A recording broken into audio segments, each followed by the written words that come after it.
we are live. It is another episode of another Necessary List. My name is Anthony Krzyzewicz, all the way from Kansas City, Missouri, and I have the absolute pleasure to once again be hosting another show with the talented artist who's made posters that are hanging on your wall at home, Mr. Brian Meth. And the crowd goes wild. All right, no clapping for him. All right, so we are here tonight to break down another one of Rolling Stone magazine's list, which realistically, for some reason, we just keep levitating to. Tonight, we are talking about the greatest heavy metal songs according to Rolling Stone magazine. Well, you know, why do they keep making these lists that just piss us off every time? I think they do it on purpose. You know, that is my theory. I'm starting to think more and more and more that realistically, they must be big fans of the show.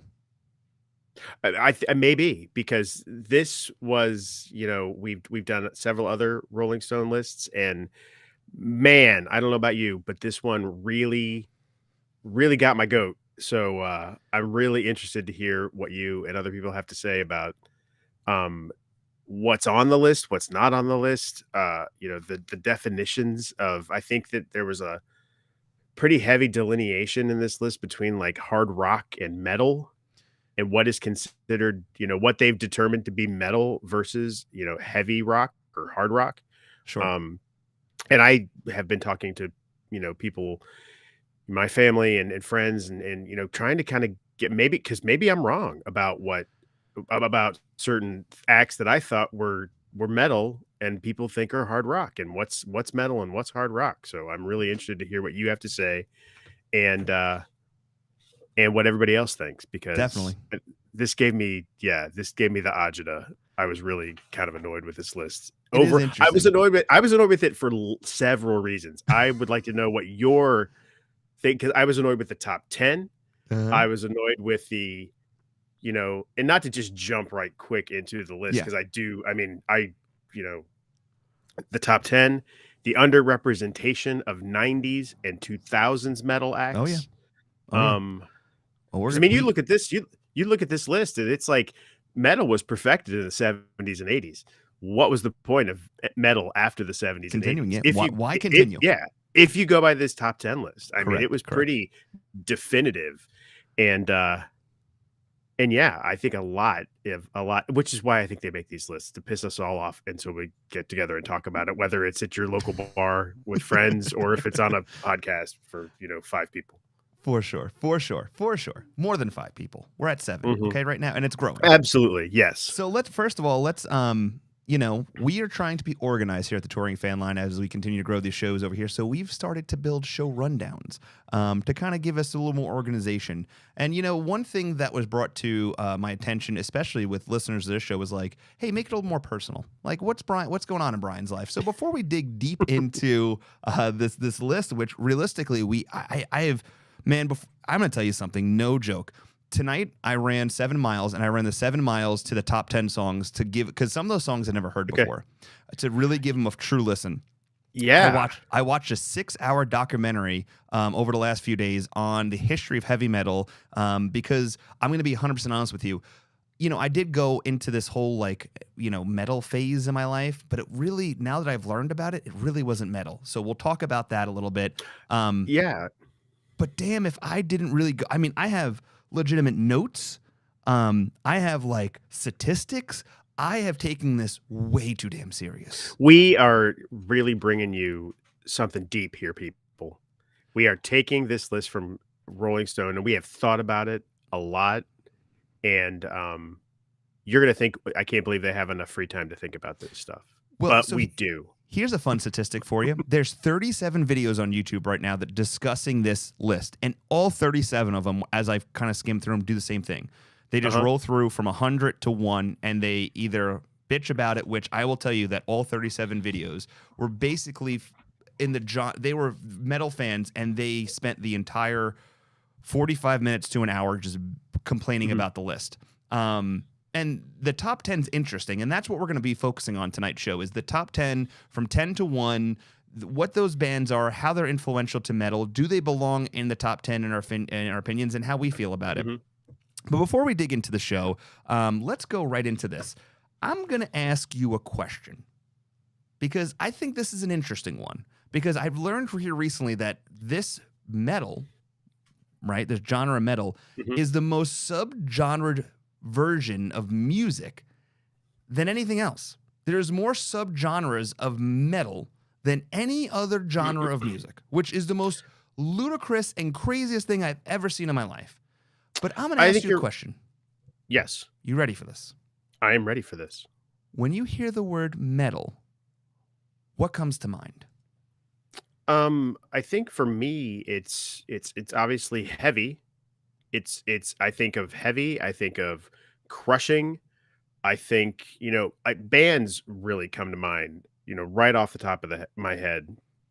It's bands that I think are just big and heavy and to be honest, a little scary. Things that scared me when I was a kid. That was metal to me because it was one of those things where you were scared, but you were still interested in it. It was scary to the point where you're like, this is scary to me, but kind of cool. Yeah. And that was something. So yeah, I think that the list in and of itself, especially when we get into the top 10, it's, a lot, there's a lot of themes about, there's the Satan thing. There's the mystical elements of metal and the kind of imagery that it evokes. So I think that is something that this list definitely adheres to. Sure. I think there are especially within the top 10. I think there's a lot of which I think is indicative of metal, but I also think it kind of pigeonholes the idea of what metal is. I mean, I think when we talk about some of these like 90s and 2000s bands that are on this list, or maybe not on this list, I think there's definitely a kind of redefinition of the idea of metal because in the 90s and 2000s, metal changed. I mean, there was definitely, grunge was equal parts, I think, punk and metal. So I think there's a huge metal influence in a lot of 90s grunge stuff. But you'll see that kind of doesn't really rise to the top in this particular list, which I think there are some glaring omissions from the 90s. I mean, we obviously have said in podcasts before, that's what we've grown up on. Yep. And I think there are some like super, super glaring omissions from the 90s that are not on here. But then there are bands that are on, there are songs on here and bands that you're like, wow, I never thought that was metal to begin with. Yeah. So, but yeah, I think the subgenreing of, first of all, I think the genreing in general of music is really challenging, and is something that's kind of problematic about it. Because I mean, even you look at the Grammys. I mean, there's like, I think there's a category that's like best metal hard rock performance. Well, is it metal or is it hard rock? Because Correct. According to these guys in Rolling Stone, those are two different things. Yeah. So I think that gives us a lot to dig into here on this list. But what does metal mean to you? So when I thought right of metal, back at you. Yeah. When I thought of metal, like before I started digging deep into this, like really like almost assignment that I took on, when I thought of metal, I thought of bands like Slayer, like I thought of bands like Cannibal Corpse, I thought of bands like Gwar, like those things that like that you kind of let out aggression, right? Yeah. And so that's what I thought. So then actually I went into this whole like I study. And actually, there was a study done at McMount University in 2018 about why metal music is actually good for people. And that's when I said, I'm going to take this shit real serious and I'm going to understand metal a little bit more. Because that was my interpretation of it. But then, then I got to then there was I started listening to some of the songs like that. One time I was rapping, I'm like, I don't understand why people would listen to this. Like, it just feels angry and mean and aggressive.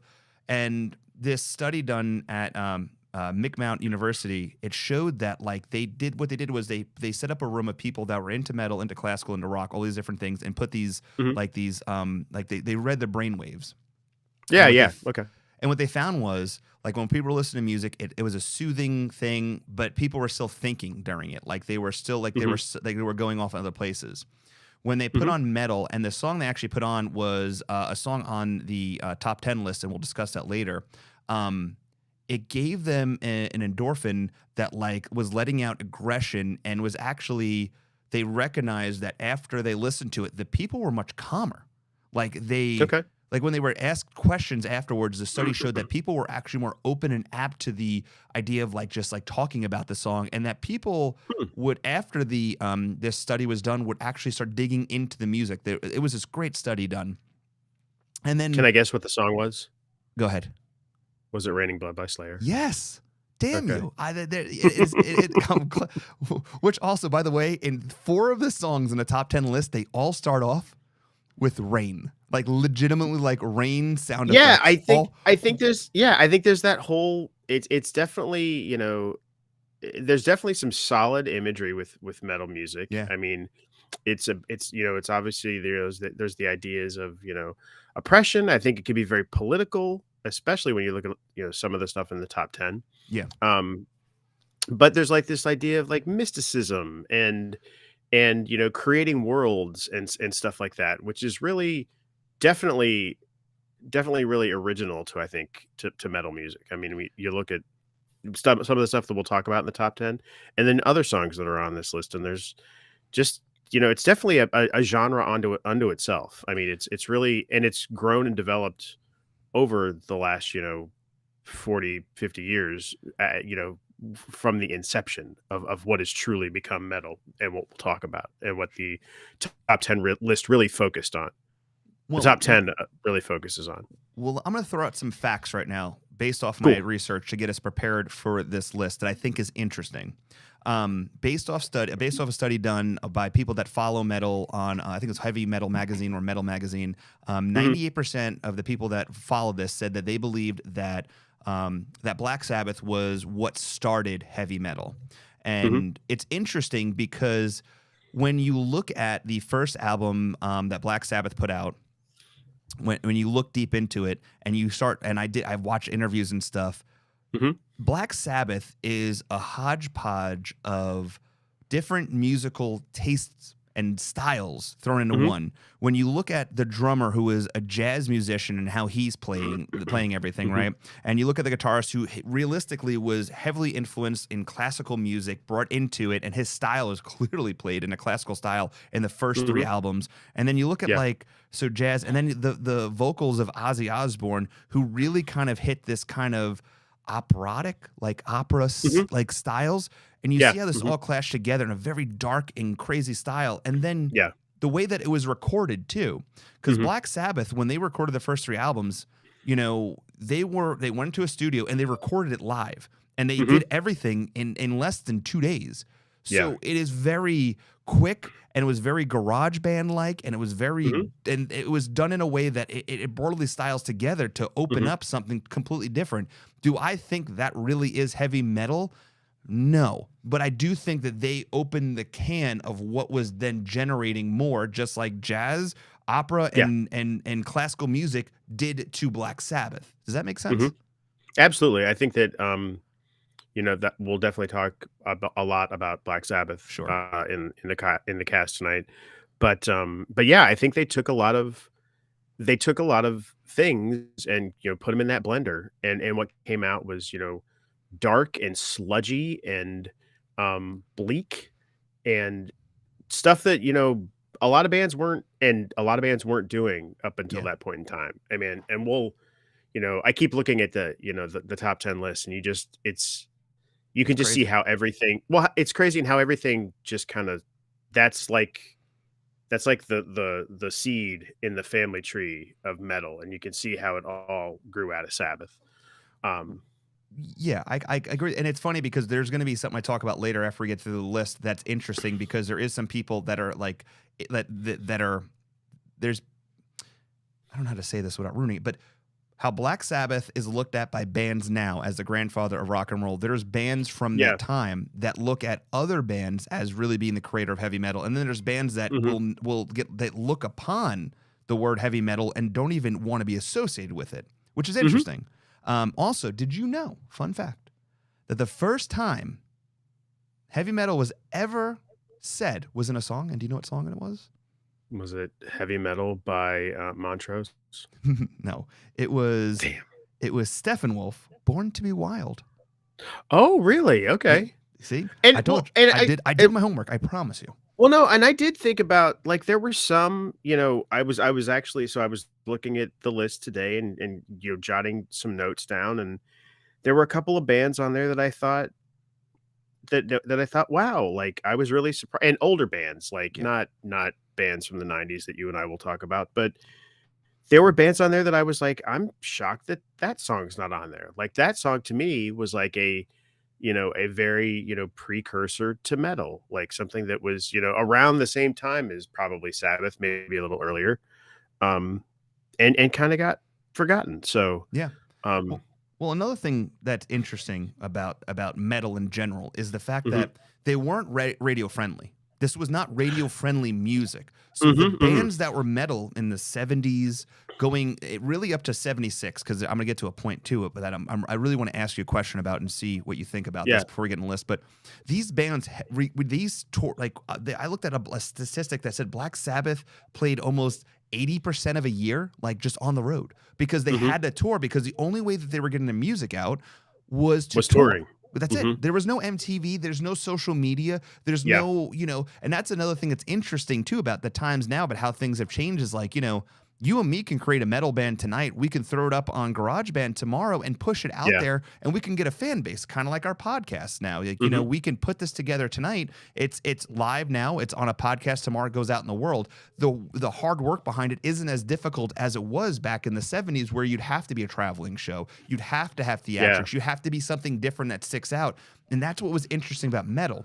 But what's Mhm. really even more interesting about metal is, as bands changed, right? As Black Mhm. Sabbath, even Kiss, all these bands, as things started changing in the 80s with like disco music, what did these Yeah. bands start doing? They realized that like we're not selling albums, so then they started doing like, hey, I'm gonna change things. Like Kiss, for instance, they did "I Was Made for Loving You" because that was really a disco song, right? Like that's what Yeah. it did, Yeah. because they had to make money, because otherwise, if When you're they not took off selling the records, makeup. correct? Yeah, they took off the makeup. They were doing it without, and it's also going to be interesting, like you're saying about just the constant touring. We'll look at this top 10 list. I mean, Big touring. there's a hand there's a handful of the handful of songs here that had videos made. Yeah. The bulk of them probably didn't. I mean, there weren't actual, like, this wasn't like, MTV. These things that are in the top 10, these aren't like the things you saw on MTV. They weren't in, you know, they weren't maybe one or two had videos that were aired on like Headbangers Ball or something like that, but they were Yeah. not things that you're like, "Oh man, I remember that video." No, you really don't, because these were a lot of these were really released before our time, I think, as music fans. And you've probably heard a lot of them on what is now classic rock radio. Um which is interesting. My wife and I were talking about the whole idea of, when things go mainstream, and you look at a band like Metallica and you're like, well, Metallica, the Black Album definitely had a more commercial angle to it. When that becomes popular, and it wasn't on the main, it wasn't on the radio, but then the Black Album comes out and they're playing those songs on the radio. At what point do they, they break into the mainstream? Are they still technically metal, or are they now something different? And It's a great question. um yeah, and to me, I argued that, yeah, they're still metal. Just because you become popular doesn't mean you're not doing the same thing, unless you're consciously making a decision to be like, I'm going to go pop now, or Yeah. something like that. So I think that is, I think that's what's the great thing about a lot of these acts, is they were just doing what they did, and they got popular, through touring and making records. And a lot of them, weren't, getting popular through MTV and things like that. All right, let's go. Let's go. Actually, one final question before we jump into Mhm. this list, and that is, if you had to pick a favorite metal band based off of everything you've had to do over the last few weeks, understanding metal and understanding this list a little bit more, who is your favorite metal band? That's a really good question. It's a hard question. And I've thought about it a lot, honestly. Um, and I think I'd have to go with Pantera. Okay. I think that just everything together, those four guys and Dime's amazing talent. And I think that they really took from the 70s and 80s metal and really did make it different and really, helped it transition into something different in the 90s and to kind of keep it going into the 2000s. 100%. How about you? So for me, it would definitely be Slipknot. Yeah. I was an earlier finder of them in like 99. And I was really, there was a time in Anthony's life that like I had the suit that they wore in the first album. Okay. I had a mask. Like I was like big into them. Like as a matter of fact, I got pictures the other day from my brother that I guess my dad was going to throw away, and there was like you can see the different like variations of Anthony through his life. Yeah. And there's definitely like me with a Slipknot shirt with like short blonde hair because I guess I was in like a cross between Eminem and Slipknot. With like Jenko jeans and what was it called? Vans, not Vans, I'm sorry. Was it called like just skater shoes of some sort?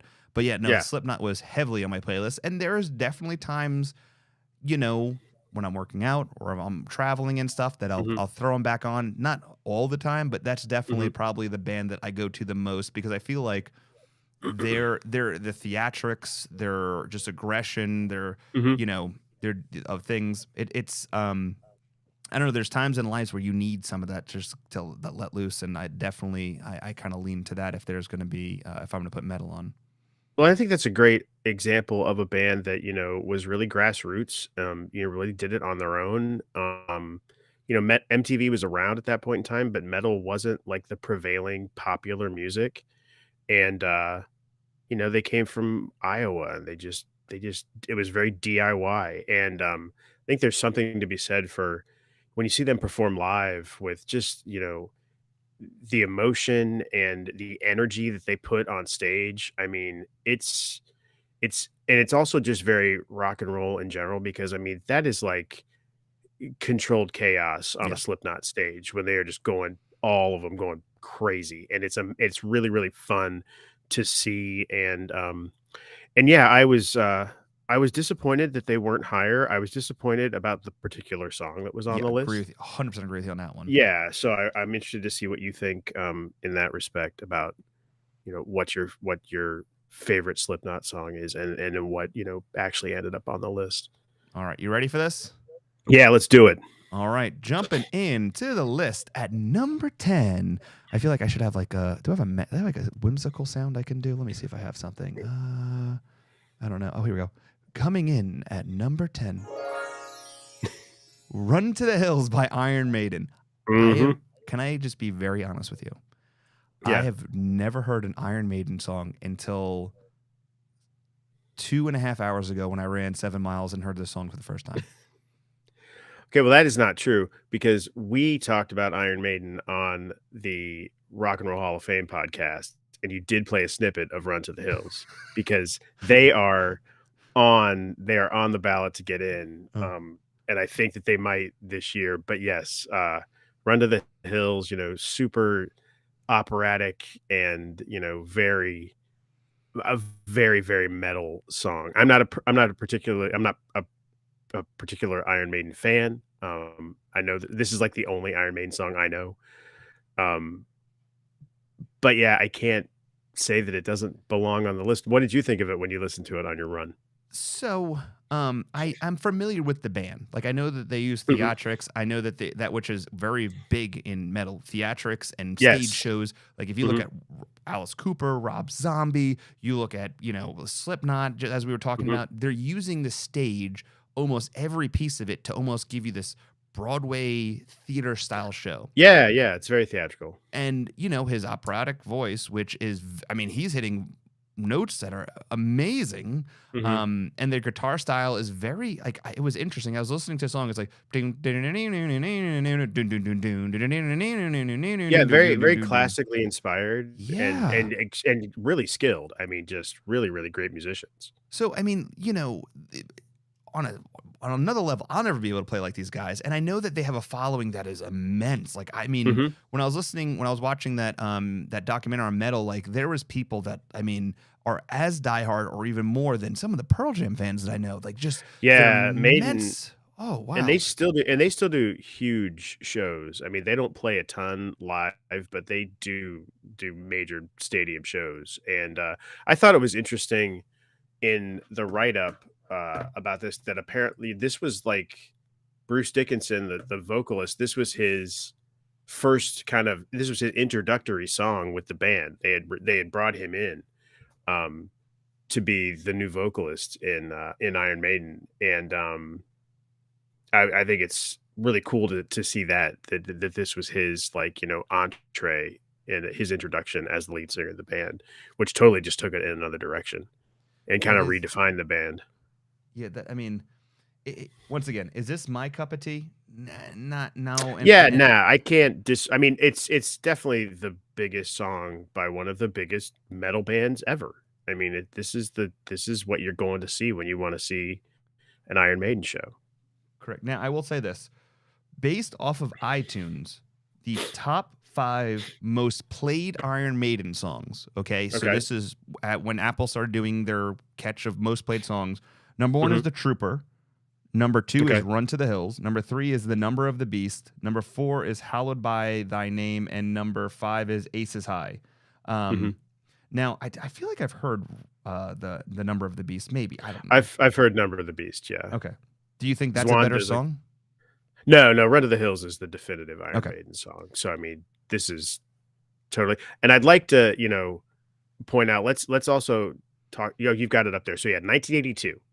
I'd like to focus on the years for these songs from the top 10. 1982. Keep an eye on that. It is interesting. All right, now let's. Yes. So this is this now. So do you, knowing that you've overlooked this list, are you comfortable with this song being at number 10? Do you think it should be higher, should be lower, or it's right where it needs to be? I'm comfortable with where it is. How about you? You know what? After doing some research on this list, and I think Yeah. that they're and the other thing too is I looked at how they influence other bands, very influential to many bands. I am totally Absolutely. cool with this. Me too. All right, cool. Look at us agreeing on something. Yeah. Let's go to number 9. Holy Diver Dio. I'll go to you first on your reaction. So I recently watched a documentary about Ronnie James Dio before this list came out. I was really impressed by this man was made to be a rock singer. I mean, this is just what he did. And I think that a lot of this is a guy who he was in Rainbow, lead singer for Rainbow. Dio was his third band, so he did Rainbow. He after Ozzy was sacked from Black Sabbath, he sang for Black Sabbath for an album. He is definitely a definitive metal vocalist, and definitely a songwriter that focused on like the mystical imagery stuff, all the stuff that we have come to that we've talked about and come to know as metal. Yeah. Super definitive voice.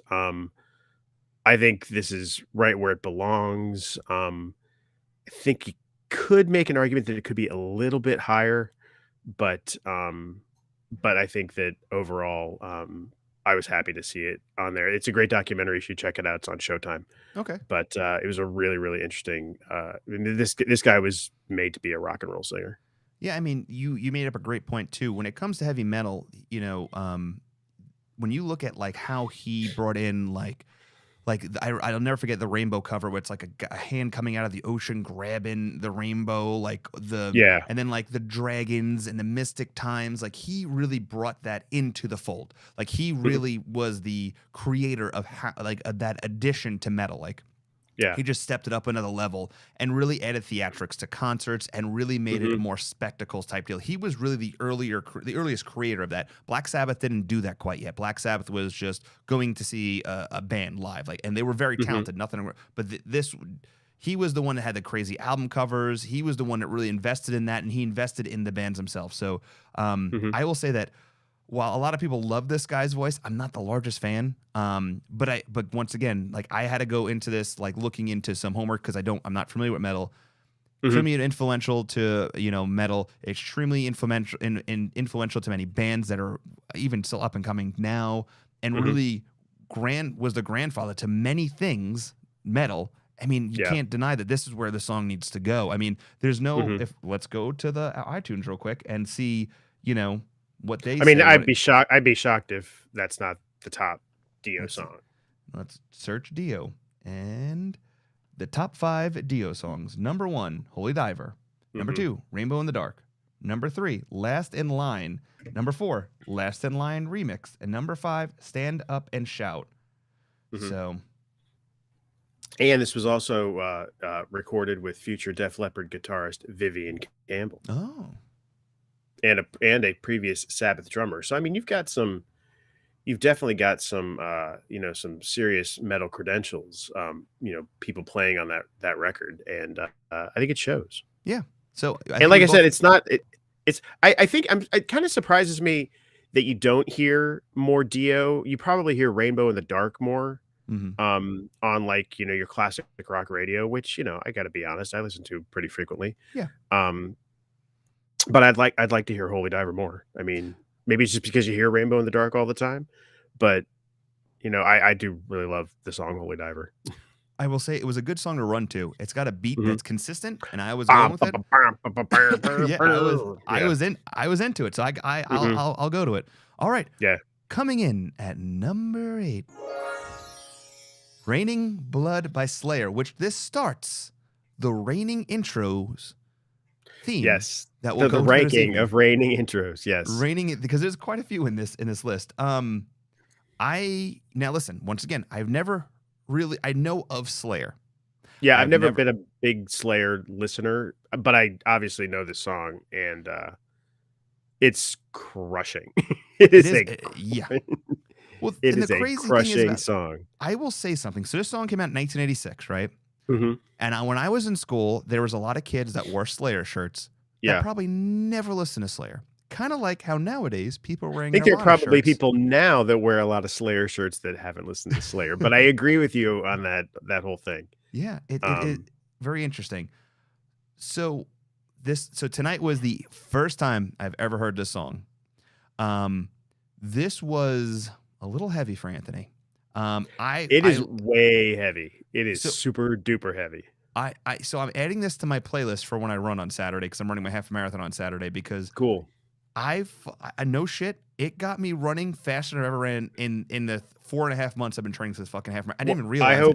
I hope you put it on when you have to go up like a hill or something, because it will just carry you to the top. Dude, I got 8 fucking huge hills on Saturday. It's going to be brutal. Well, you better have that song on there like 8 times.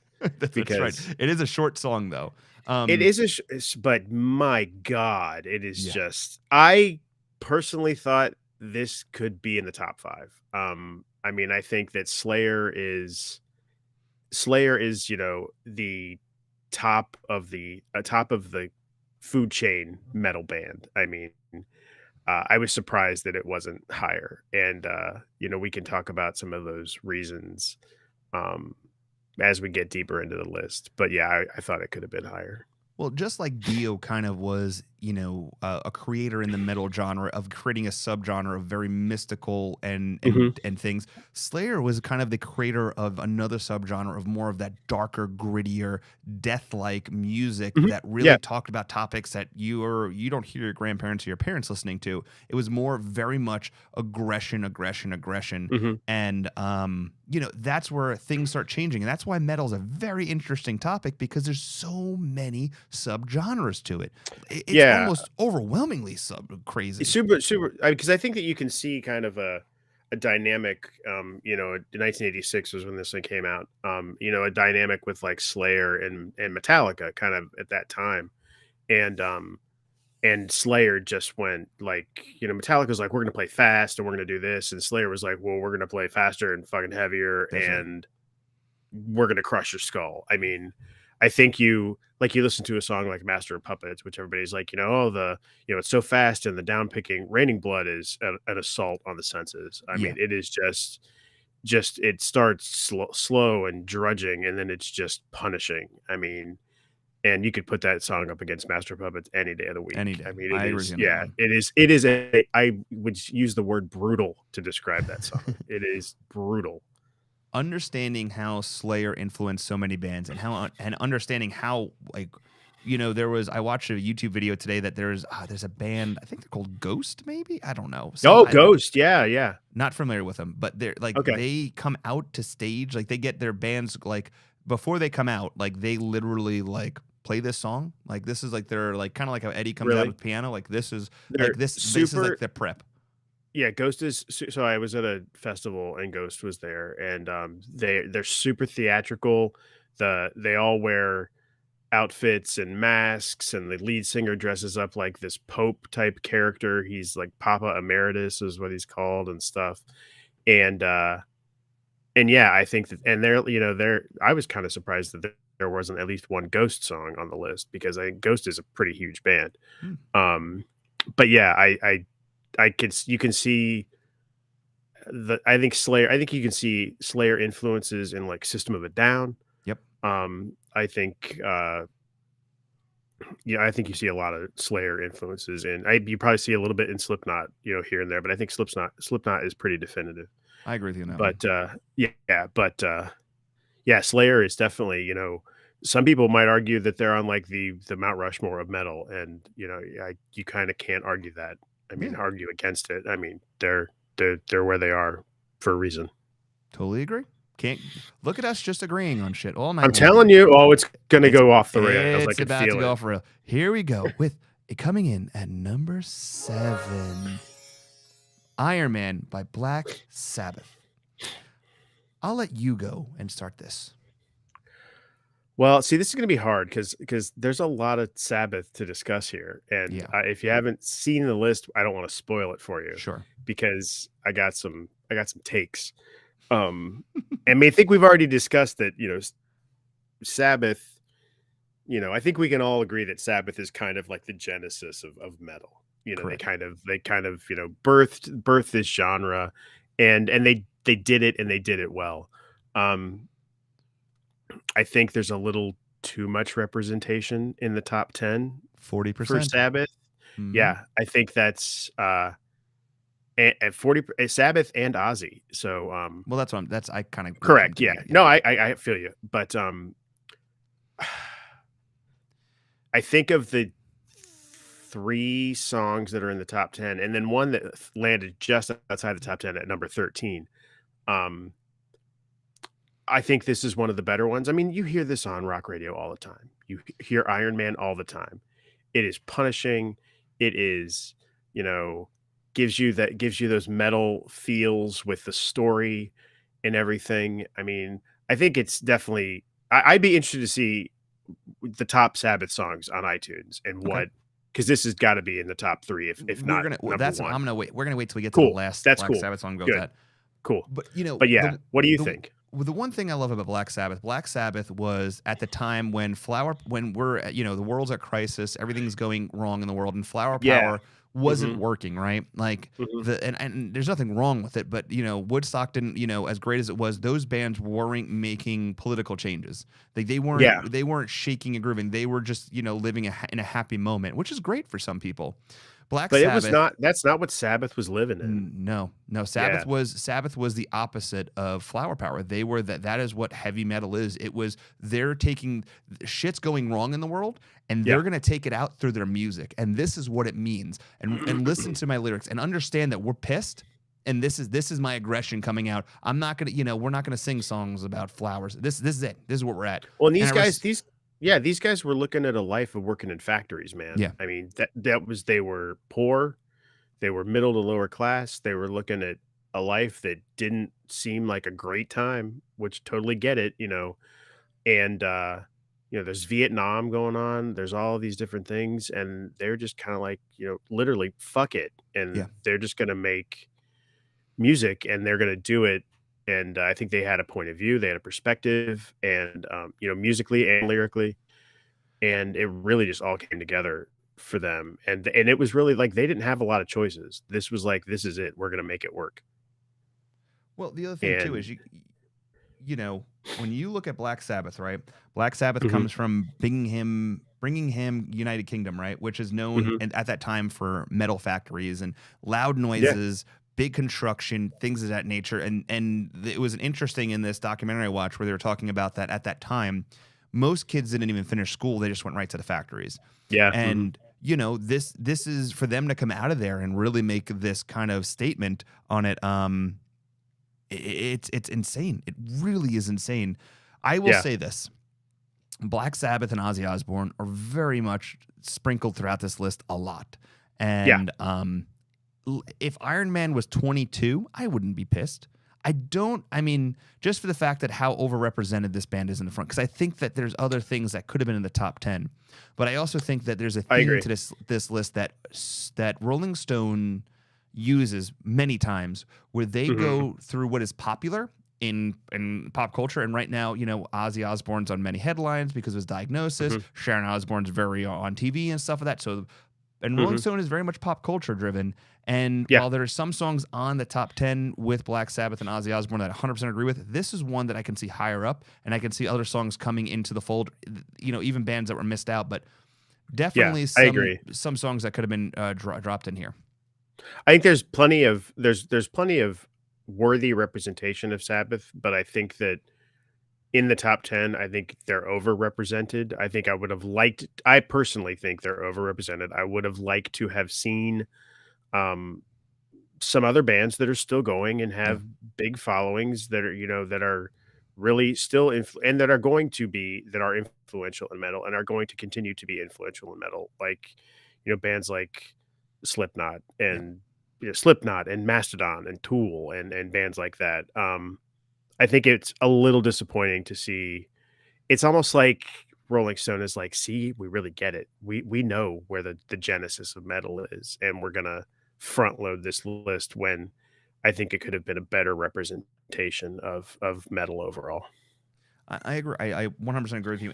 And one thing we're going to talk about once the list over is how blind Rolling Stone magazine is to what metal is, honestly. Because I think that they I dropped the ball tremendously. Even me doing just a little bit of research over 2 weeks' time from this list when we figured Yeah, out what yeah. song was, someone from the outside looking in realized that they fucked up. Definitely not a lot of clarity, I think. I think that we've talked about this before with these Rolling Stone lists, is that they're very kind of open ended. I mean, they kind of give you this little screed at the beginning about this is how we chose the list, and sometimes, you know what? Honestly, we gotta go back to the Greatest Singers podcast, the Greatest Singers list, and who was left off, Celine Dion, and who got pissed, and I gotta say, I think that, and this is a question that I have for you and the listeners. I thought the Celine Dion of this list, I think there were 2, is Guns N' Roses. I Oh, I wonder if, I mean, although a lot of people were like, I talked to, they're like, "Well, they're a hard rock band," but, I mean, you look at some of the bands that are on this list and that are really contemporaries of Guns N' Roses that are still on it, and you're like, Rat, Skid Row, Quiet Riot, Def correct. Leppard. I mean, I think that Guns N' Roses is just as heavy as any of those, and to not see them on the list. Another one that I thought was a huge oversight was Alice in Chains.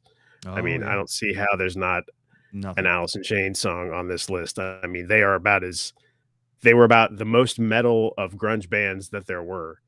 Couldn't agree more. Yeah, so that was another one. But let's go to the next one. Well, before And we do and that, our I'm going to answer some questions Okay. that are coming through. Oh, I cool. just looked this up. How much money did Marvel pay to use that song? Based off of ScreenRant.com, I'd say a the lot. Marvel didn't want to use the song. Robert Downey Jr. made a phone call to Sharon Osbourne, and they were given the exclusive rights to it to be utilized for it as long as Robert Downey Jr. played Iron Man. So they paid nothing for it. That's ridiculous. Sharon's a Correct. horrible business manager. Yeah. And then also the band Rammstein was mentioned. Rammstein is on the list They from are on the the list, but Du super Hast. high up. Yeah, but Yeah, super I thought, were they in like the 70s or something? very much so. And it's interesting because that's where I learned my German from. I learned from Du Yes. Hast, and then I saw them on the 1999 Family Values tour. Mhm. And I'll never forget the face of my stepmother who was with me as he whipped out a fake penis and started pissing on the audience during Boone, I think it was Boone Ditch or something like that, whatever the song was called. And Uh-huh. I was just that image of her horror-driven face of seeing everything It's just still seared into makes your me brain. makes me laugh daily. So, all right, number 6. Oh, Of an unfamiliar face. It's Ozzy. it's Ozzy Osbourne. I can't do his voice. Oh, Sharon, Sharon, Sharon, Sharon. Sharon. Oh. Yes. Yeah, no, I'm not very good at So it's this. Ozzy coming reappearing from the ashes of Black Sabbath with Randy Rhoads, and the first single off of his first solo album, Crazy Train, which is still a staple on rock radio to this day, because it's amazing. I would argue that it could be better than most Black Sabbath songs. I mean, Randy Rhoads' guitar playing is otherworldly, and he really has it on display in this song. Um, I don't know. What do you think, Anthony? Um, I was never a huge Ozzy Osbourne fan outside of Black Sabbath. I've heard Okay, this song a million times. I had an uncle sure. growing up that was like it was like big in Ozzy, was big in like Judas Priest, was big. Like I remember Mhm. seeing all the shirts and stuff, and like he Yeah. was like a prodigy of that. So like I never really got really heavy into Ozzy Osbourne, but I always enjoyed Crazy Train was a good song. I always preferred Mama I'm Coming Home. Like that was a good song. That's not really a metal song per se, but like I I like that song. that Okay, that was one of my thoughts on the list too. Definitely there's a heavy lean on Sabbath and Ozzy, which we've already discussed. I think one of the major omissions was no Zakk Wylde Ozzy song.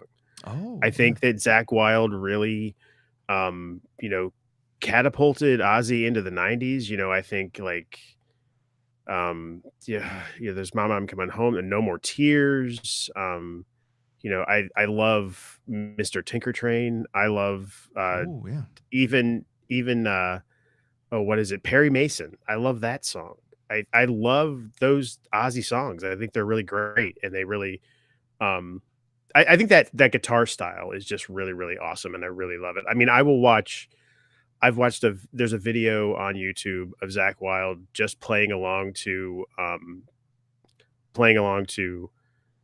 No More Tears. And it's amazing. Just he is such a great guitar player. And he's actually playing, with Pantera now. He's doing all the guitar for Pantera.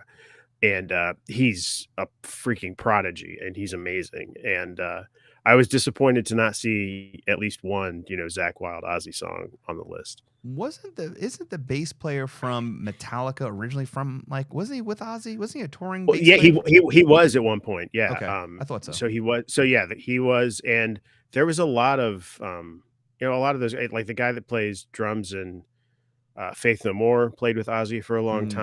time.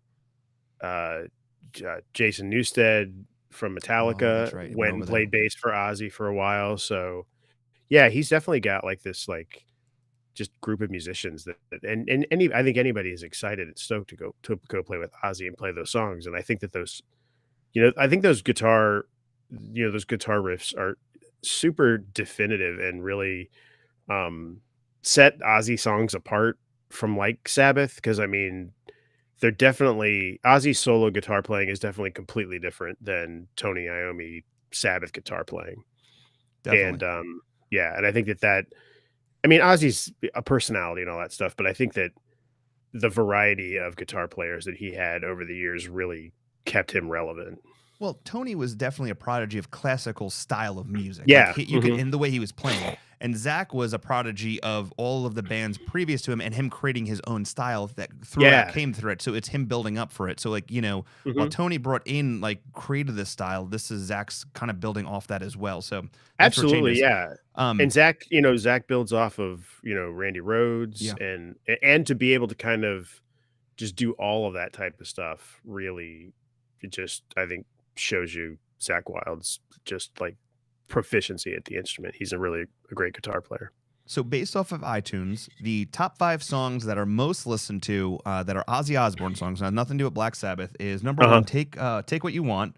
Number 2 is Crazy Train. Well, that okay. So Take What You Want. That's a single off his new album. I say we throw that one out. Okay, you know, so throw the baby out with the bathwater. So we start with Crazy Train. Crazy Train, Mama I'm Coming Home, No More Tears, Bark at the Moon, and Shot in the Dark are the top 5 songs if you take What You Want.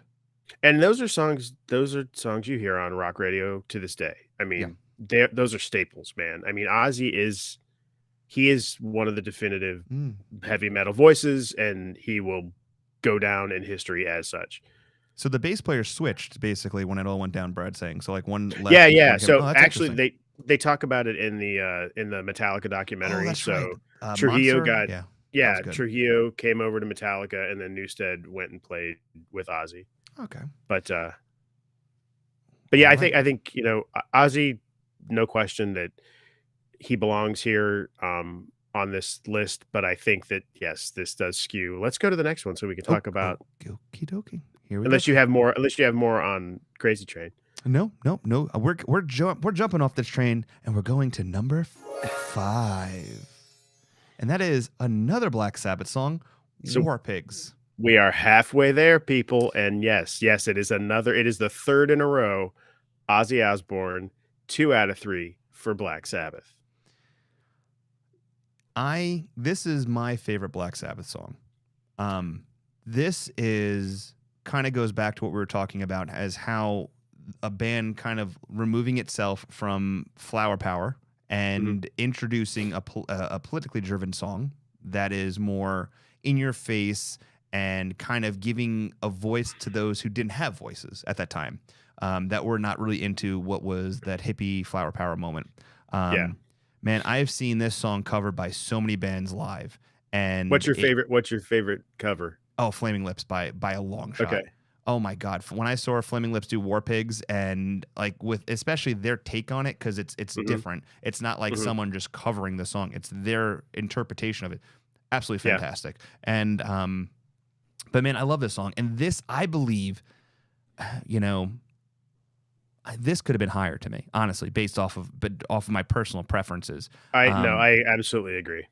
I love this song though. This is such a fantastic song. I think it is. And it's everything you said. I mean, I love the political message. It's it's definitely taking the antithesis of the whole 1969 Woodstock, flower power, all that stuff. This is it's brutal. It's about war. I mean, it's definitely Vietnam is a huge point in this song. And I think it's a great.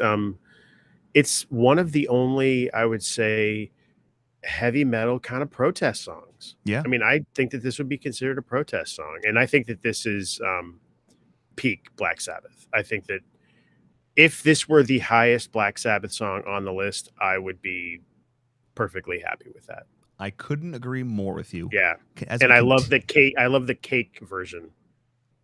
The Cake cover of War Pigs is one of my favorite versions. Brad said, I saw a really funny version of War Pigs on New Year's Eve at the Brandy show. So he saw Brandy Carlisle cover War Pigs. You said it said I would love to hear that, but you said Brandy, and I thought you meant like Brandy, the R&B singer, and I thought, wow, that would be really weird. Could you? That is not what I was expecting. Oh, no, that's why it was so confusing, Brad. Man. Oh man, Brandy Carlisle, I'd love to hear that version. Yeah, that's an interesting one. All right, moving on to number 4, "Breaking the Law" by Judas Priest. Which, oh God, but what's really funny about this, and this is gonna be a very controversial take.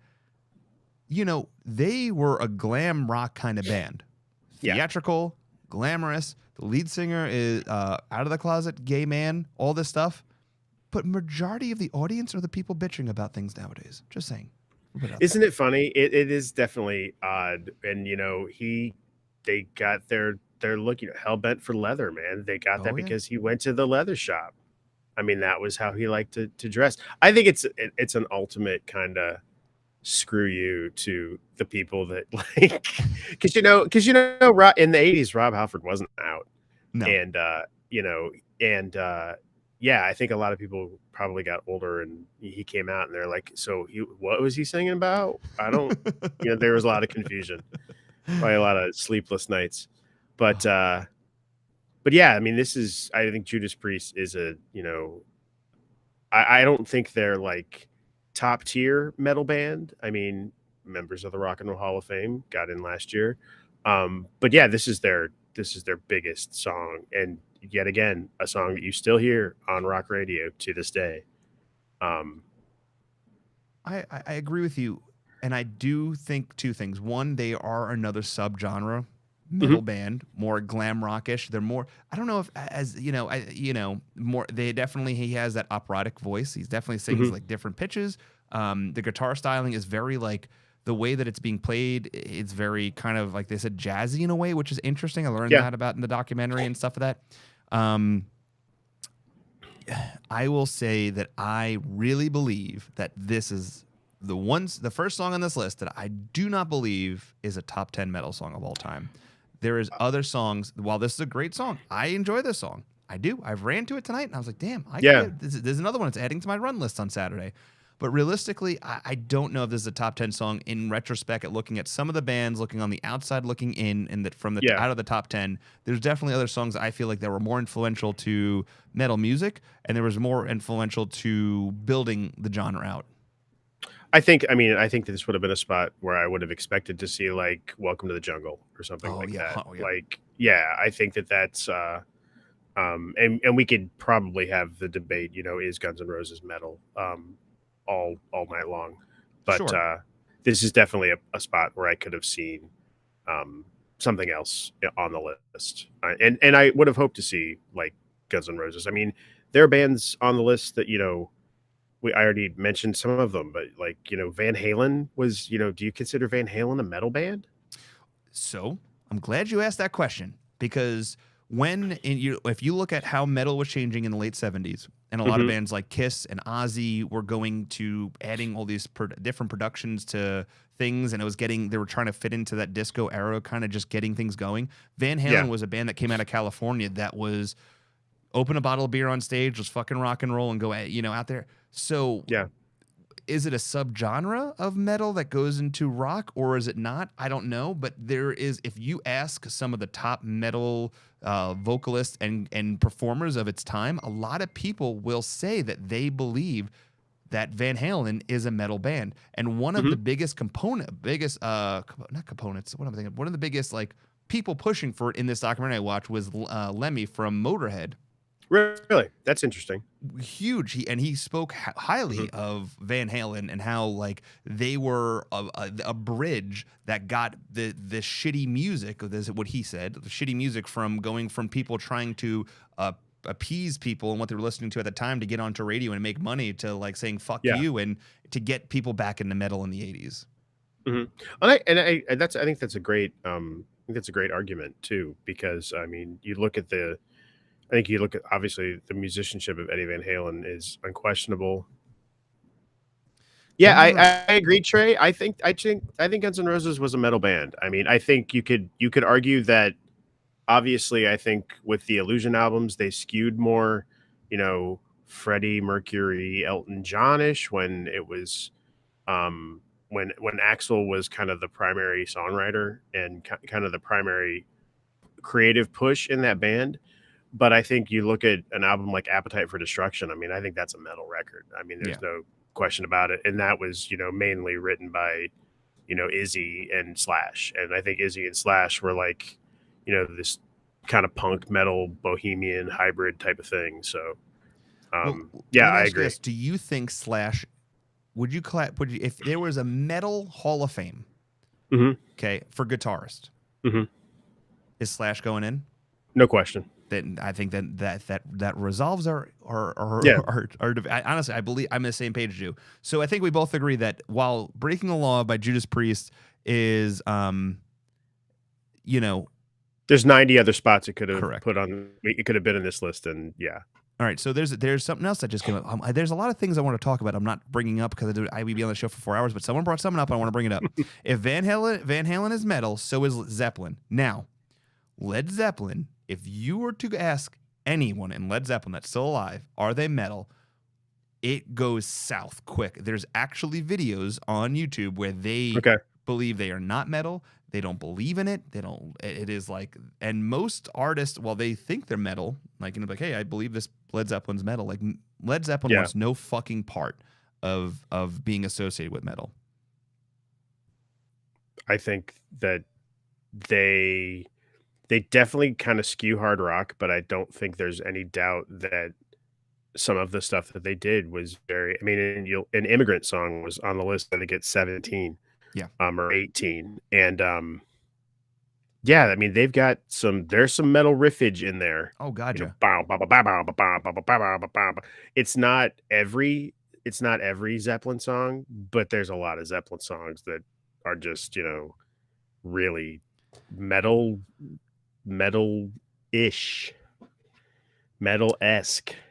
Well, as I continue down this rabbit hole of people asking questions of things I was hoping to ask questions, the one question that just came up is, who was the first metal band?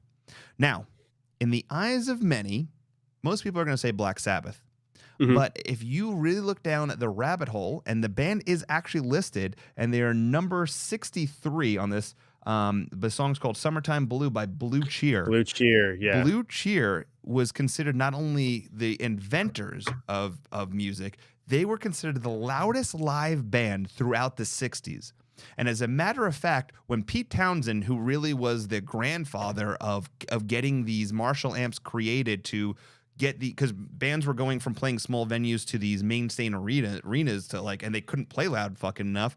When Pete Townsend went into Marshall and had Marshall build these massive stack, double stack amps, and then they couldn't fit them in a van, so they had to make the what they call 4x4 amps to stack them with the, it was Blue Cheer that turned around and they were playing to what was jokingly like 11. Mm-hmm. So there's a lot of people that would associate them to being the real true starters of heavy metal, but I would say from all of the homework and everything I went down, a lot of people have said that Black Sabbath is really truly the inventors of heavy metal, and the word that was created, heavy metal, was created by Steppenwolf. That is correct. Now, so here's a couple that were not. So Sabbath started in 1968. Correct. And their first album was 1970, was with Black Sabbath. Then they followed up. They did Paranoid was in 1970 also. So there were two bands that were not on the list that I thought, and I thought these are metals. These are early metal bands. One is 1966, best known for their 1968 hit, Iron Butterfly, with Inagata-Devita. Okay. Where it's a San Diego band. And then the other one was also 1969, Mountain, who did Mississippi Queen.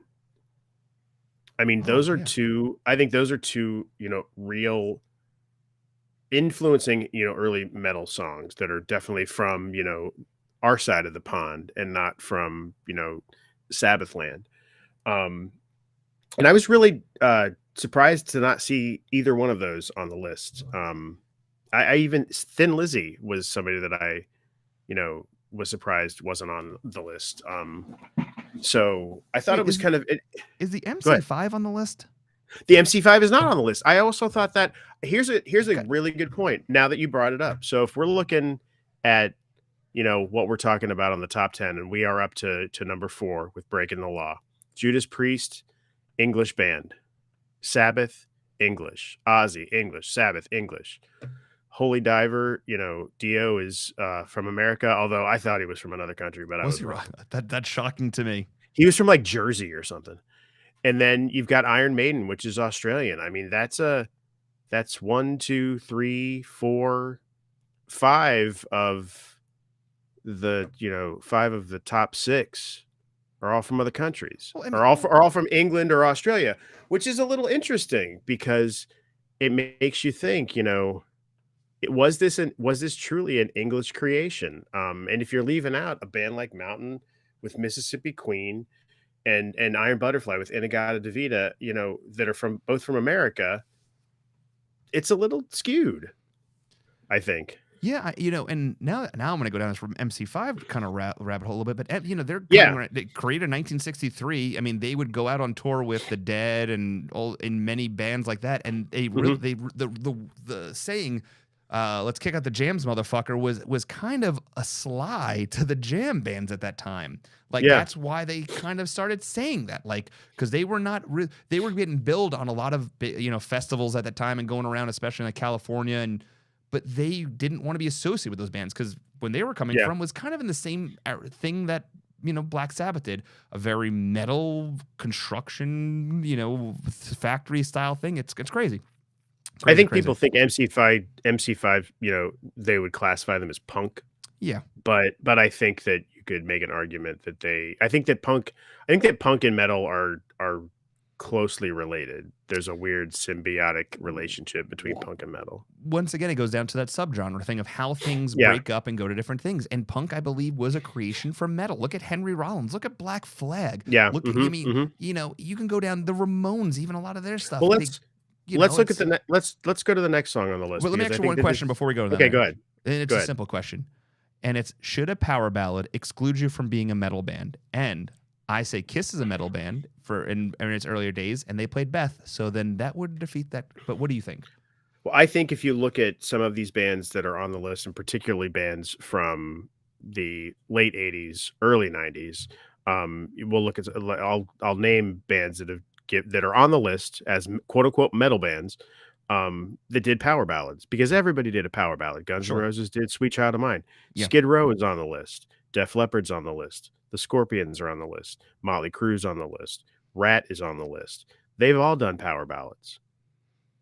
And yet they are still considered metal based on this list. So, I mean, I don't think it disqualifies you, but I think for a lot of metal fans, it would absolutely disqualify you. Yeah. So personally for me, but I think for a lot of people, they'd be like, fuck that noise. I don't want to hear it. All right. Yeah. Moving on to number 3. Oh, shit. Hit the wrong button. There we go. Moving on to number 3 is something I feel like we're going to finally disagree on.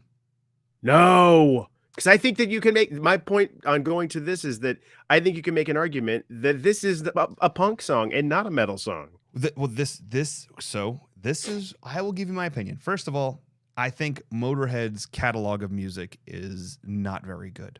They have 2 very good songs, and then everything else falls off a cliff, in my opinion.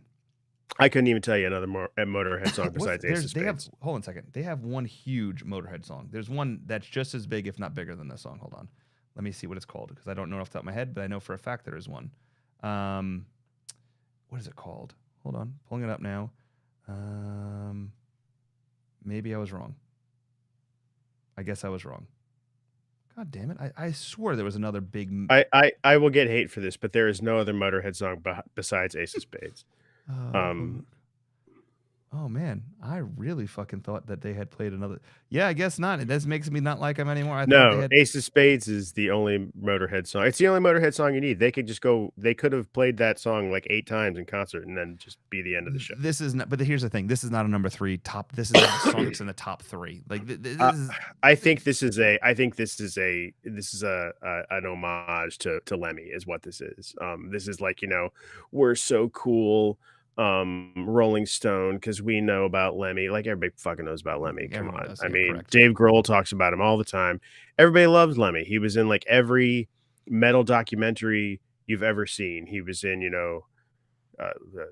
Western Civilization, Decline of Western Civilization, Volume 2, the Metal Years. If you haven't seen that, go rent it off of Amazon, because it's fucking hilarious and it's great. It's all, the Metal Years and shit like that. And Lemmy was just like, he alone could be on the Mount Rushmore of heavy metal hard rock, but it's just because it's Lemmy. I mean, and it's Lemmy and everything that surrounds Lemmy. Is this song great? Absolutely, it is great. Is it the 3rd best heavy metal song ever? I don't know. I mean, you can make an argument that it's not. I love it. I think it's a great song. I do have it on my iPod or my phone, and Lemmy has all that cash. He roadied for Hendrix, and all kinds of shit. I mean, he lived the rock and roll life. Lemmy was the prototypical like sex, drugs, and rock and roll. That was Lemmy. He was the embodiment of rock music. And I think a lot of that kind of maybe colors the perception of people when they look at the Motorhead catalog. No, I get it. I think he was more of a lifestyle than he was actually like. No, I agree. Yeah. Yeah, like you were saying, I just feel like there is so many other songs that were higher on the list that I believe even newer bands that just they could have taken it. And this is another 80s metal song that it's another 80s. Yeah, it's like the top 10 is telling us here that this genre was codified in the 80s, and you're like, so why give us a list of 100? Why not just give us a list of 50 or maybe even just the top 20 of the greatest 70s or 80s metal songs? You can certainly make an argument that this is too high. No, so because I would have liked this, because like I would have said, I would have liked to see some 90s 2000s representation in the top 10. I think the top 10 skews like super. I think it's a bit safe. I think this is where Pantera should have been. I think Pantera was definitely, you know, I think Pantera should have been in the top 10. I definitely think Walk. I do too. I think Walk is if not. I mean, in the 90s, that was a fucking huge metal song, and the fact that wasn't in the top 10, shocking. Yeah, I was bummed that like Walk was 29. There were 2 Megadeth songs above Walk. There's not one Megadeth song that's better than Walk. I mean, I'm sorry. Megadeth has a huge following. People love, Dave Mustaine. Dave Mustaine up against Dimebag Darrell was nothing. Yeah, Dime would eat his lunch. It does. And the other thing too is I kind of think that Motley Crue was another subgenre, like they really were a subgenre of new metal kind of hairband music. I think they could have been in the top 10, and that's just a shock to me. But yet not like I like the song. Not a big fan of him. Like Brad saying and everyone else saying, it was more of a lifestyle and what he was about more than what he did and what he produced out there. Because I don't, it wasn't musically. I don't think it made sense to me. But it is what it is. And I think it kind of. I mean, not to be rude. I mean, like I said, I love this song. I love Lemmy and what he stood for and what he represented. Does it kind of denigrate the fact that you're looking at like how many Black Sabbath and Aussie songs on this list, and then Motorhead's like one big hit drops right at number 3? I mean, yeah, no, that could. But so now to continue down the path of Rolling Stone just doing shit to be popular, let's go to number 2. I didn't know if there was going to be controversy here. Oh no! I think definitely on the heels of the summer of Stranger Things. Oh God, that's how the fuck is the Enter the Sandman not number 2 over there? If you're gonna put Metallica song on number 2, Enter the Sandman is quintessential, fucking verbatim what metal is, right? Just because really, I mean, if you think about it, like in the playing style of metal music, it is all about carrying a few notes consistently. I mean, the lead guitarist of Metallica even said in an interview that like it's all about like just carrying a couple of tunes in a certain way and playing it together with a couple of guitarists and a bassist doing it. Enter the Sandman is almost like, for that time of its generation, is kind of like the White Stripes, fucking Seven Nation Army. Seven Nation Army. It stands strong. It is a fucking hit. It is a punch in the mouth. There's a reason why it gets people going. Master of the Puppets, the only reason it's because the guy who made this list, or the people who made this list, was like, hey, do you remember when we were talking about Stranger Things and how it was such a great show? Like, how fucking cool would it be? Because remember the guy, Eddie, was on top of the thing, and that's such a badass metal song. It should be number 2. That's the only reason. You can't tell me that didn't have a huge influence on that. Yeah, I think Enter Sandman that was their biggest fucking hit, man. Yeah. That was their biggest hit.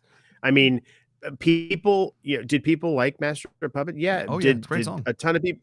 Yeah, it is a great song. But I mean, when the Black Album came out, I mean, nobody fucking remembered Master of Puppets. I mean, I love Master of Puppets. I think it's a great song, and I think it encompasses all that, but I think that all that, we've talked about regarding, what metal is, but I think that Enter Sandman, it's got the it's fucking spooky vibe. I mean, it's creepy. It's, you know, and that was the song that catapulted, Metallica into the mainstream. I mean, and you look at all these other songs on this list in the top 10, these are like the biggest hits of all of these bands.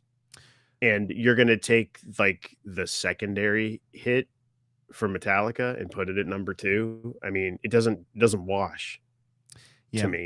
Brad says something. He says, but without Master, I don't think there's Enter Sandman. I disagree with you because I think that there was a fan base. I think that Enter Sandman created even a larger fan base that went back and listened to old music that made them like it. But I think that that Enter the Sandman is by far one of Metallica's strongest songs. It's gonna, in 100 years from now, when people are going back and listening to it, this is gonna be the song that people talk about still. I'm not saying that Master of Puppets won't be, but I'm sorry. Enter the Sandman is a bigger song for Metallica. That should have been in the top 10. Flip that, and I think there's no issues. I think that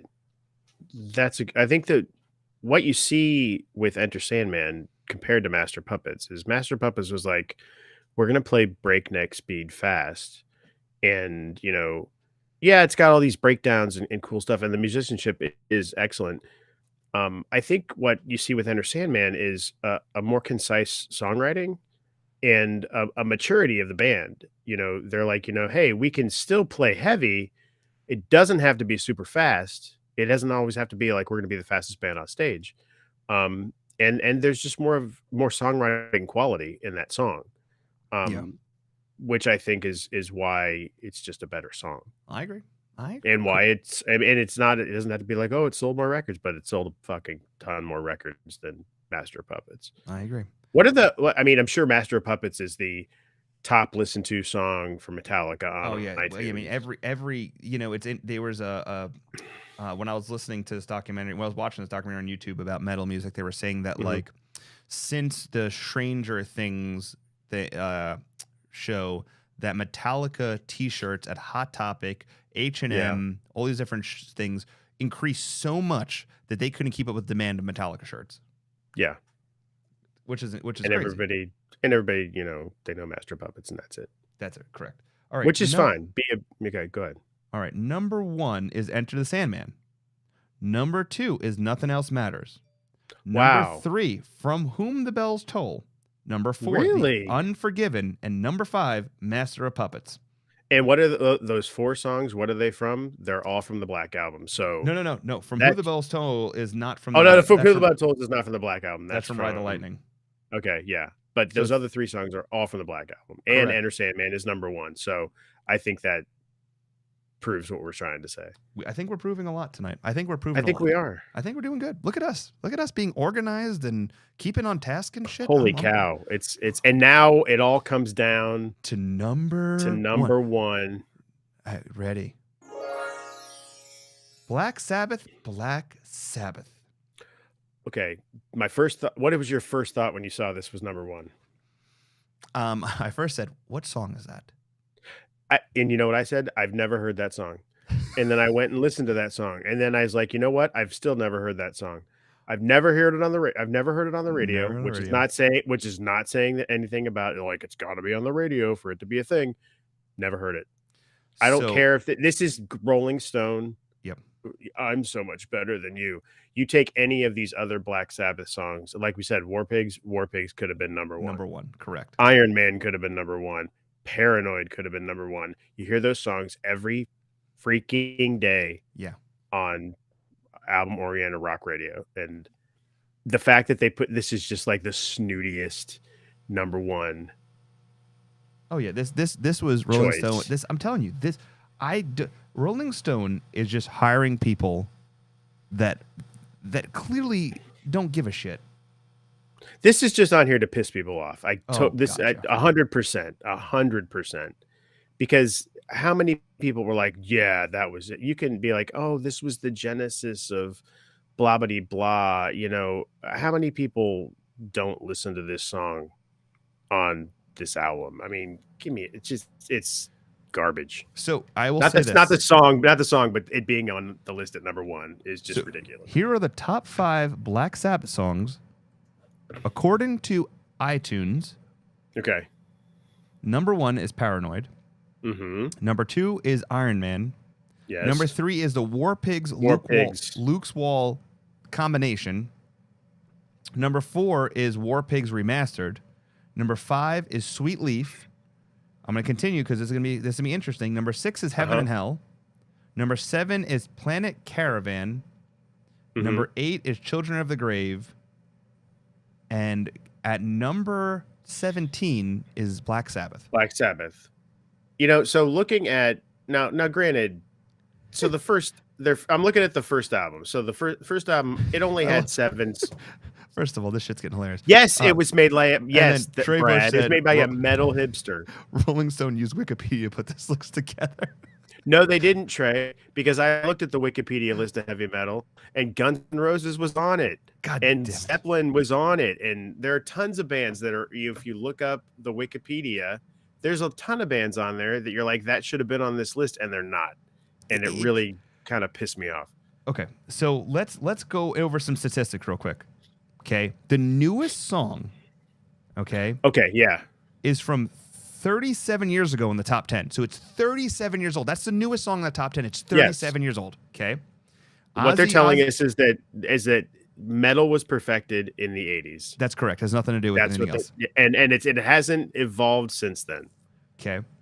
Ozzy Osbourne owns 4 of the top 10 songs. Okay, whether it's 40% of heavy metal is all based on Ozzy Osbourne. Correct. At number 37 was System of the Down, Chop Suey, which is the closest song to top 10 and is the first song to break in the list is the first song to break into the list from the 2000s. So it took all the way up to 37 to get into the top to 2000s. Yes.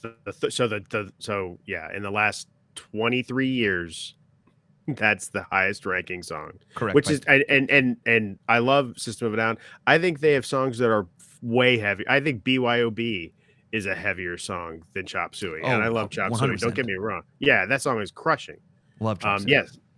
Yeah. The oldest song on the list is at number 63, Summertime Blue by Blue Cheer. We already talked about that. They are the loudest band to perform in the 60s and 70s. I gotta take issue with this because this is a cover. I understand that they did it in a heavy way, but this is a cover. They didn't invent this shit. Yeah, they didn't write this song. You could have gone with, Inagata Devita by Iron Butterfly. You could have gone with Mississippi Queen by Mountain. Those are both heavy ass songs, and they wrote them themselves. They didn't do a cover.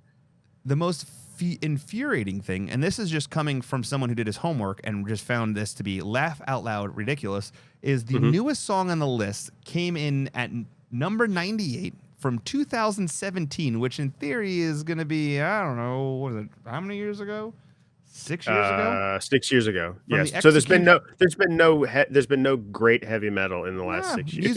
Music sucked in the last 6 years. Yeah. The band Power, Executioner's Tax. I don't know. I don't know what that is. No idea. But good. That's shocking. It shows you just how clueless it is. Now, listen, I didn't make my own top 10 list because I am not that heavily versed in metal music. I do feel like I know way too much about metal music after all this homework I've done over the last 2 weeks.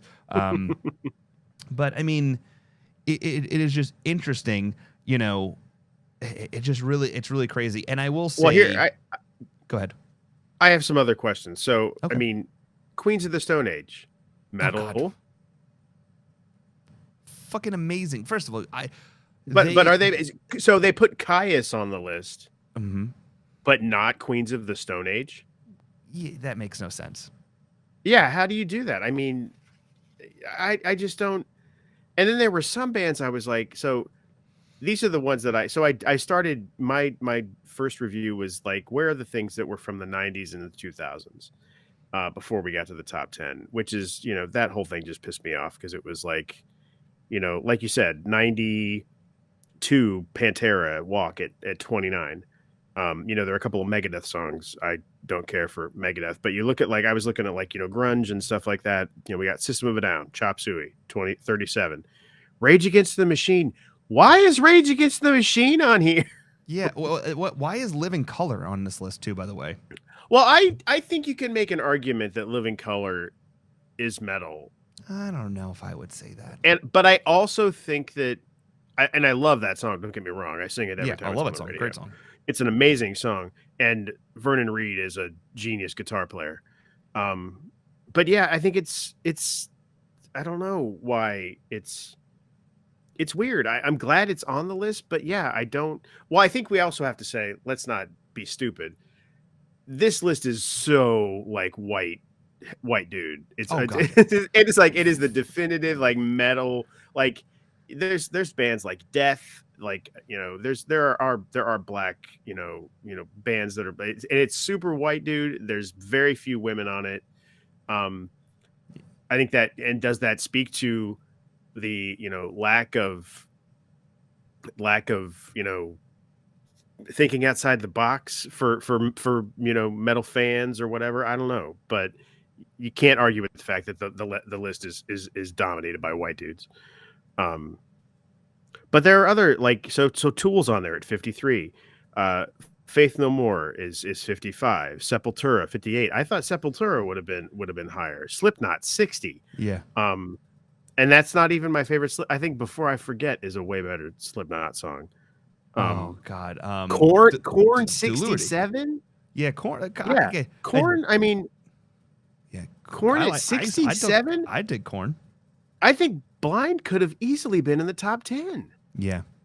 Easily been in the top 10. Because they created a huge subgenre that lasted almost, and it still lasts, that new metal sound that really started with them, and then they created that, it branched off to some other shitty bands, but I mean, it really did create a genre of music that's very popular today. Yeah, and they're still touring to this day. Yeah.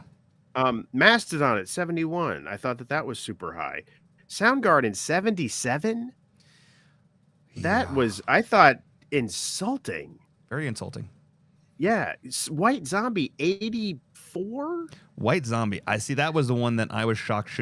Listen, that there's a couple White Zombie songs that easily could be in the top 25, in my opinion. I totally agree. You know what? Honestly, I heard More Human Than Human in the car on the way home, and I was like, why isn't that on the list? And I love Thunder Kiss 65. Don't get me wrong. But More Human Than Human is heavy as hell, man. Yeah. I agree. So some quick things came in. Korn equals Woodstock 99. I could see that. But you see that. But you see what do you see from Woodstock 99? They're getting ready to play Blind, and that crowd goes ape shit. It fucking ape. Oh yeah. And that shows you they didn't really start going downhill till Red Hot Chili Peppers went on stage. I was going to say that when people started whipping the dick out. Limp Bizkit. Limp Bizkit. Limp Bizkit did start some fucking shit. Guy's a piece of shit. But you see that video of them starting that, with the beginning of Blind, and that is just, you can't help but want to just get up and dance around, man. That whole beginning of that song is awesome. Any other comments? Oh yeah. What is more metal than kicking a photographer in the face? Yeah, Queens of Stone Age. I can see that. Josh has got problems. I've been struggling with my Queens of the Stone Age fandom, so I'm gonna put that off to the side. It's a little rough. So, and on a Queens of Stone Age, they should be announcing their tour at the end of the week, which I'm excited about. I'm a little iffy, but so let's see what else are we songs. Alice in Chains. I'm surprised there was not an Alice in Chains song Wood or Them Bones. I mean, come on. Staples of rock radio. I mean, if you're gonna put Living, I'm not gonna Living Color, but if Living Color is on here, there's no reason why. Oh, there's easily 10 bands or 10 songs on this list that you could have swapped out for an Alice in Chains song. There's no question. I love the Scorpions, but Rock You Like a Hurricane, that could be swapped out a little bit. Don't care. Yeah, bump that shit. How high was Rock You Like a Hurricane? That was 36. Also, very interesting enough. A lot of people might disagree with me, but doing my homework the last couple weeks, I don't think Deep Purple is a metal band. I think they were the forefronts of what would become like the Allman Brothers and all that kind of music. Smoke on the Water though is like that's their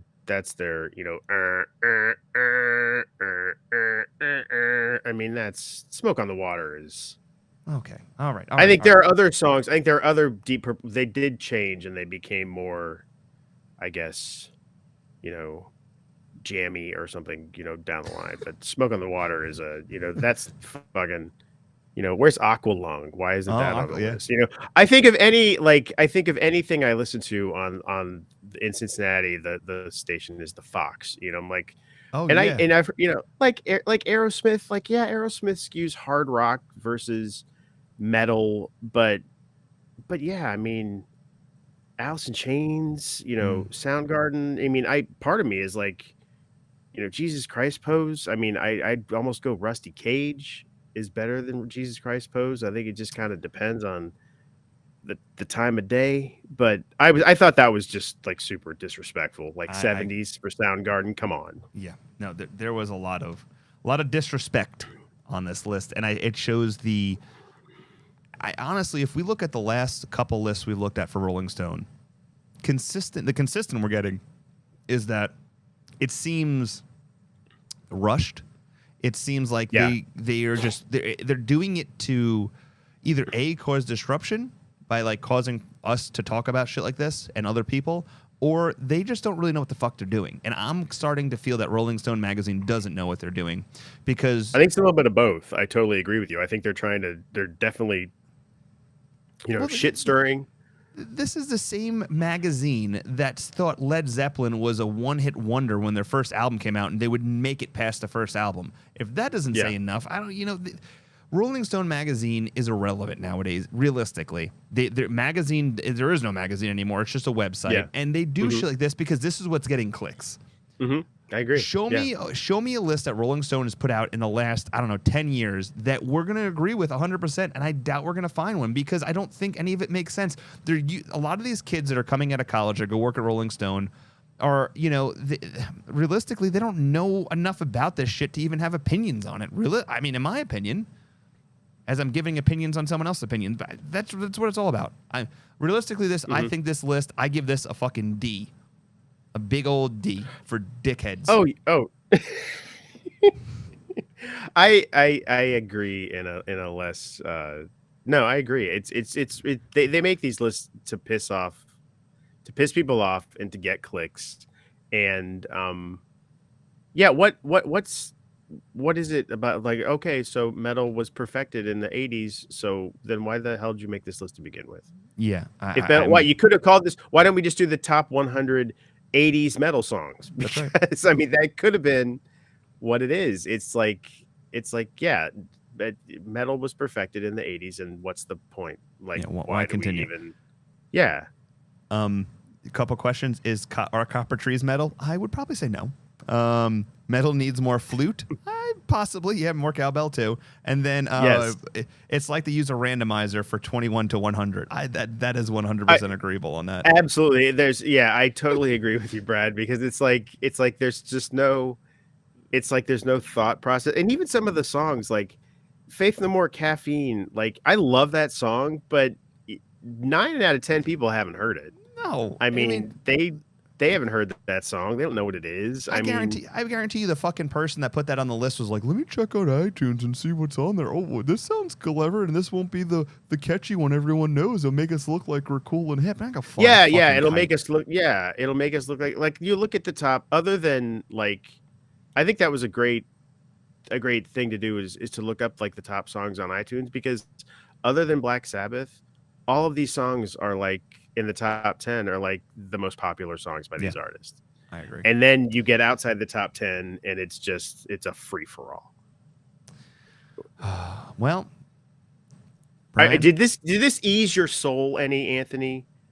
To talk about the 2 weeks of frustration. From this I will say this. The one thing I like about doing this show with you is a lot of times we're doing lists on things I don't know a lot about, and I really do like to go down a hole. And the fact we actually did like a whole show rundown, and I felt like the show was actually ran pretty organized, and I really did homework and I did some stuff. I enjoyed it thoroughly, because the fact that I really did do some like digging in this, because it was a topic I wasn't real familiar with. So it really opened up my like eyes to some stuff. And like I said, I added probably like, I don't know, like 12 songs to my running list for Saturday just to prep me for it, because I learned about bands on this list in the top 100 that I didn't really know about, that I'm like, oh, this is a pretty cool song. It's fast paced. It'll be good for, my thing.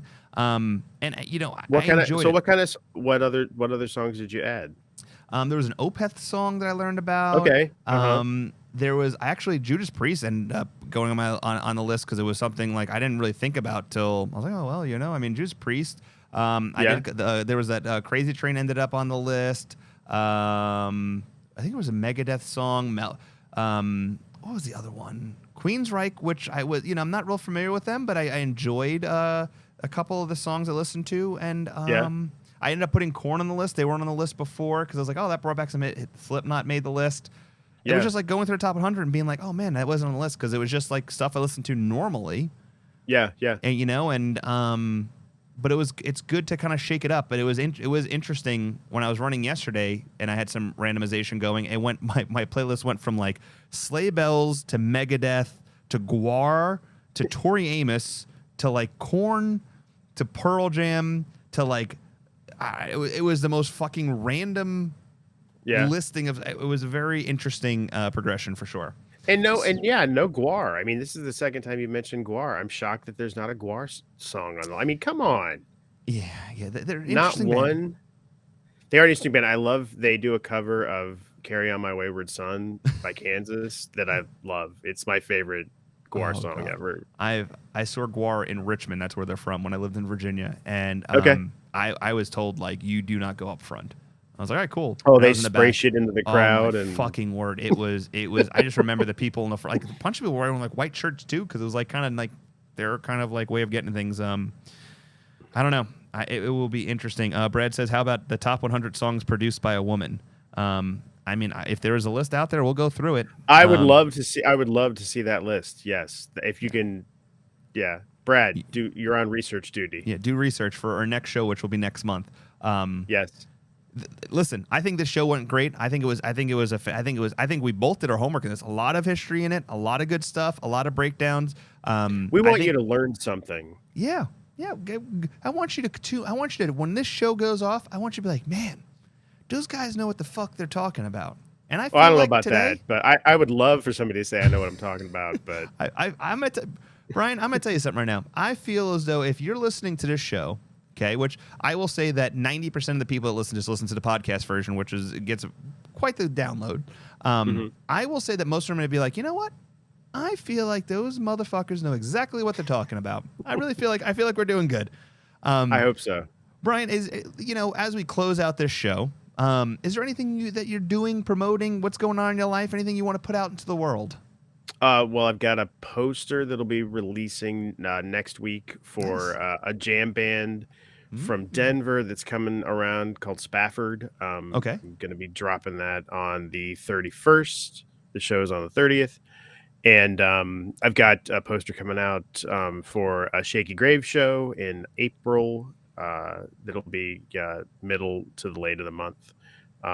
So that'll be that's cool. And just looking at shows over the summer, I just saw Ween is going out on tour. So if you like some Ween, those guys know stuff about stuff. Thanks, Brad. I think that's going to be our tagline now. Our tagline going forward will be "Those guys know stuff." Those guys know stuff about stuff. But yeah, just a lot of stuff going on. Dude, that is awesome. A lot of art. Yeah, so website is bmedi.com. So check it out. See if you see something you like, and if you use the coupon code "Thank you get a discount. Nice. Well, listen, as always, tomorrow we'll be having another show. Will be our early morning show with 3 Pints of Pop. It's going to be me, Dan Mumford, and Bailey Race. We're going to be talking pop culture. We're definitely bringing a lot of the Oscar winners to the table as we discuss that, discussing The Last of Us and how that show was and how it ended, and talking about video games or even comics that we'd like to see turn into a TV show and our opinions on that, and some other pop culture stuff. And then, of course, me and Dan ragging on Bailey because he's young and naive. And that then sounds next like week, a fun listen. Oh yeah, and then next week we have 2 shows coming in. We're gonna be doing Let's Talk Vinyl. Last month, Trey Bush was in studio, sitting to my right, and that was a fantastic time. We're gonna be talking about his time in Kansas City and all the things we did. Because we literally did the show the day he came in, so we did stuff afterwards. And then we're gonna be talking about 2 new Pearl Jam songs. And then the next day we'll be late to the party with Rob Benson. We haven't done a show in a couple months. It'd be good to talk to him again. And we're going to be talking about the songwriting process. I'm a big fan of understanding how songs get made and how songs are written. And I love the whole process behind it. So Rob's going to be talking about that with potential guests joining us live next week. So check out that for more information about the Touring Fan Live. And if you want to see any more of the past episodes of Another Unnecessary List, just go ahead. You can check us out on our YouTube channel or our Facebook channel and just search Touring Fan Live, and you'll see all those there. And if you listen to the podcast now and want to listen to past episodes, just type in Touring Fan Live. Don't forget to subscribe and do all that fun stuff, because I'm being told now by people that are higher than me in the Touring Fan Live that I have to promote that, because that is how we're going to one day make this show successful. I don't know. We'll see how that goes. But I'm Anthony Krizowitz, and that is Brian Math, the talented artist friend from the North. Until next time, you have just listened to Another Unnecessary List.